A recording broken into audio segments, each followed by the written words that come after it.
talking on some of the issues I've been working on over the few months, and one of the issues is about the dynamics of youth employment in South Sudan. As some of you who are here in SID are aware of, the youth employment issue is becoming a global challenge now. It's also becoming a real big development problem in Africa, and in particular in South Sudan.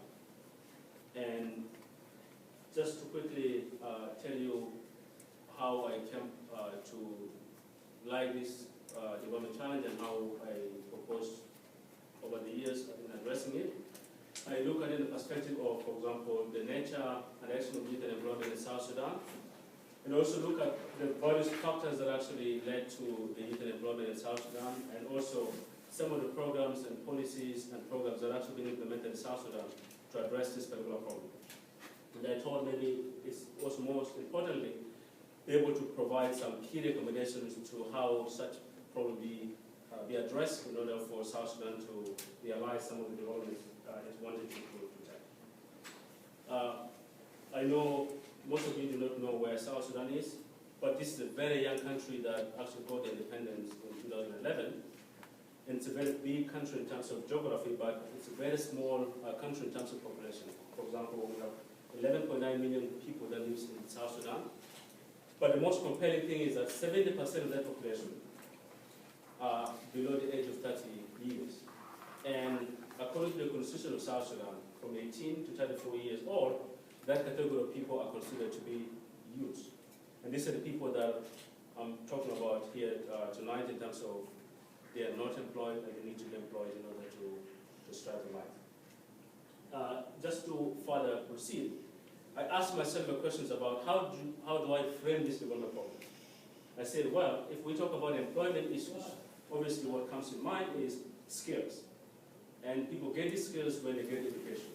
Whatever nature of education, can be professional education, can be formal education, but you need to get these skills in order to advance in something else. And then the conversation was about me creating a framework, which I call it the employability framework, which then ties to that if people are able to get the necessary skills, then they have to use these skills in the employment sector, which is the labor market. And if they're able to get employment, this employment should be able to, through the labor, productive labor mechanisms, be able to contribute to economic growth and also the overall development processes in South Sudan. Because that's the key that ensures about sustainable development when it comes to employment problem solving. And I asked myself a question about how do I respond when I want to tell someone about what are the policy response issues that I need to provide to them. I provided 4 policy responses. One of the policy responses is that human capital is very important because that offers upward mobility and also community engagement. Another approach is that by engaging the youth to get employment, we then talk about solving the problem of the violence that's happening in South Sudan, because over the years, South Sudan has been grappling with a lot of conflict, and most of this conflict is associated with lack of opportunities and resources. And then also the issue about diminishing economic growth in South Sudan is very important for that to be addressed through the provision of the adequate labor that is supposed to come from the young population. But overall, we also need to see stability in South Sudan, that when people are able to get opportunities, they're able to engage well in the post-conflict situation in South Sudan, so that South Sudan will be able to recover and be able to engage as a state that plays in all the development agendas in Africa and also the world. And when I did my work, I actually discovered that through those policy responses, there are evidences that suggest that the youth and employment problem is real facing South Sudan. For example, there's a rapid militarization happening in South Sudan because of lack of employment. There's a migrations happening internally in South Sudan, also externally because of this problem. Poverty is actually in the rise in South Sudan over the last few years now because of this problem. And also there's a lot of violence in communities because of lack of opportunities. And overall, there's also the economic cost that is associated with all this problem if it's not been addressed. And one factor that I also looked at that actually contributed to youth employment is the issue about education and how it's functioning in South Sudan. I discovered that when you look at the primary level, for example, we have about 50.5% of the population are able to access primary education, but we have 46.9% of the population are not able to access even a primary school. And this is the population that are either used by political forces for their own gain, and they are causing violence and all those issues. So harnessing opportunity that could make this population to be able to get into the labor market could be important if skills is built in them. And also the higher education, for example, the vocational training schools and secondary school are not able to perform well towards making these youths to really be able to move on the upward mobility. And another factor is also associated with the skill mismatch, that some of the youths do not have the necessary skills, or maybe they have a skill, for example, in vocational training, in how to do carpentry and joinery, but they don't have skills in mechanic, so they cannot be able to equally join the informal sector in South Sudan, and that is also a problem which also needs to be addressed in order for the youth to be able to gain the employment they wanted. And one of the also factors through the literature review and also talking to various youth groups in South Sudan, I have discovered that there are a range of issues that make youth to migrate to urban areas, but one of the bigger issues that actually made youth to migrate is because of employment. And that actually caused us a lot of problems in urban areas in South Sudan related to violence and all those issues because of employment. So this is becoming a serious issue that, to me, requires an urgent tackling. And because of also the rural urban migration, people started to neglect the agriculture sector. Before South Sudan got independence in 2011, the budget of South Sudan was built from the oil revenue, which actually funded the public sector of about 98%. Oil used to be about $100 per barrel. Today, the oil in South Sudan is sold at $28 per barrel. So oil is no longer the required commodity for economic growth in South Sudan. So agriculture becomes more potential because it also requires a lot of labor that can generate economic growth in South Sudan. And when I look at, okay, well, what are those sectors that could easily be developed in order to create employment? It has been established that the agricultural sector is in existence in South Sudan. We have manufacturing sectors coming up in South Sudan. We also have the construction sector, many construction going on in South Sudan. We have the commerce, the businesses are slowly beginning to run. We have the services like the hotel industry is booming in South Sudan, and that is another sector for employment. We have household production sector is also coming up in South Sudan. And we also have other sectors, for example, like the ICT sector, people selling airtime and all this. So that sector is beginning to provide employment for the youth. But of course also requires a lot of case-specific policies on all those sectors in order for those sectors to provide bigger employment opportunities for the young people. And in conclusion, I say that if this youth problem, because it's already been established that it's an economic problem, it is the problem that will exacerbate poverty in South Sudan. If we talk about crime continuity in South Sudan, this is actually one of the issues that needs to be addressed, because then we can minimize some of those problems.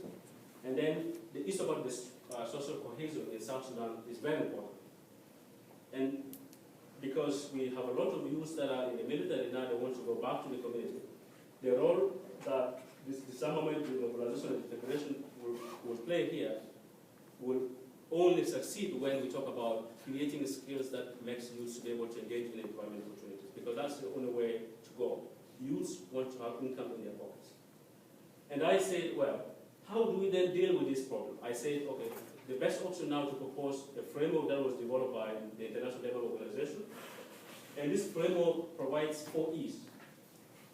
These 4 E's, one of them is that it is necessary that all the players in South Sudan, including public and private sector, needs to work together to create employment, because that's important.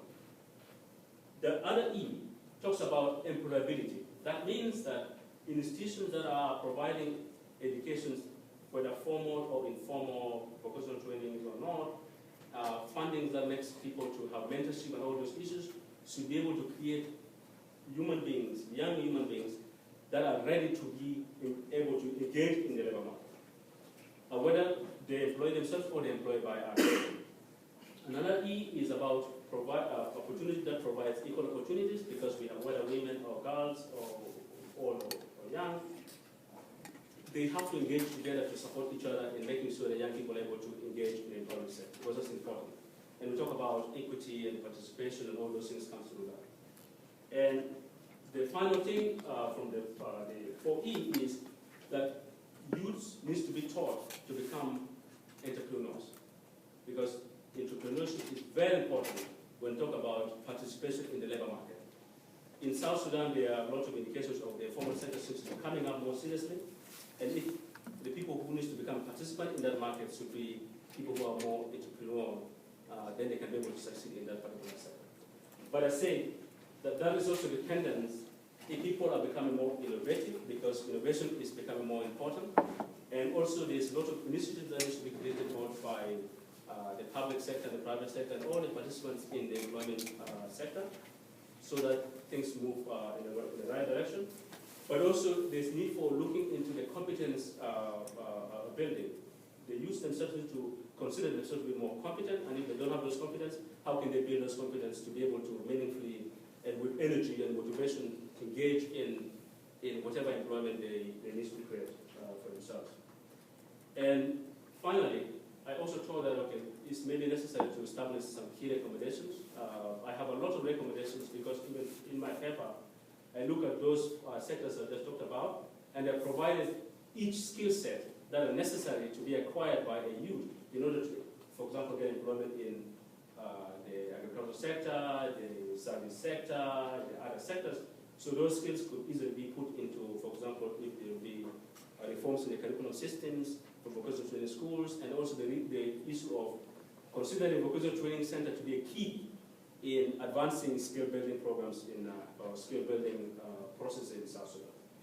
And I propose that since we have a lot of problems with youth groups in South Sudan, maybe the entry point could be a dialogue between different youth groups so that they are able to define what their priorities are and how those priorities can be addressed.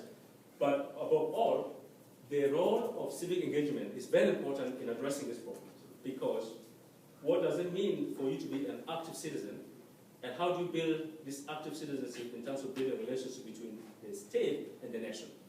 And how can the state and the nation be able to participate and begin talking about this development problem? And I say also that perhaps also one of the issues that's very important is for South Sudan to develop a national plan that also design how the employment problems can be addressed. For example, skill building programs and all those issues and how the finances are supposed to be done. And then I also talked about it's very important for the education system to be reformed so that the formal education and the informal education is actually looked as more important institutions of education. Because right now, what happened is that in South Sudan, if you go to vocational training school, you're looked at someone who is defeated through formal education. So why do you go to vocational training school? You know, you're supposed to be here because you have a certificate and all those issues. So how do we discard that and make sure that things are done in a way that the two institutions are more organized? And then I also talked about there's also the need for reforming the agricultural sector and also investing in the agricultural sector, so that we look at the agricultural sector as a business-related activity rather than food to your mouth and then you sleep and tomorrow morning you go to your farm. That sector should be able to bring income back to your pocket. And then the second last is about the role of the private sector. The informal sector also needs to be recognized and discussion needs to be carried along the line of what it should do. And then the role of civil society also here is very important because they are the ones that sort of work hard with the governments and the public and private sector to provide an oversight about some of the reforms that needs to be done in order to ensure that youth and employment issue is addressed in a very transparent and accountable way. And then the final thing is the role of the international community is important because in South Sudan right now, most of the vocational training schools and even some of the agricultural related initiatives are funded by international donors.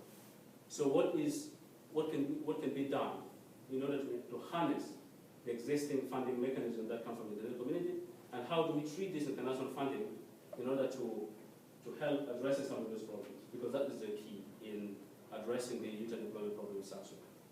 Thank you for listening.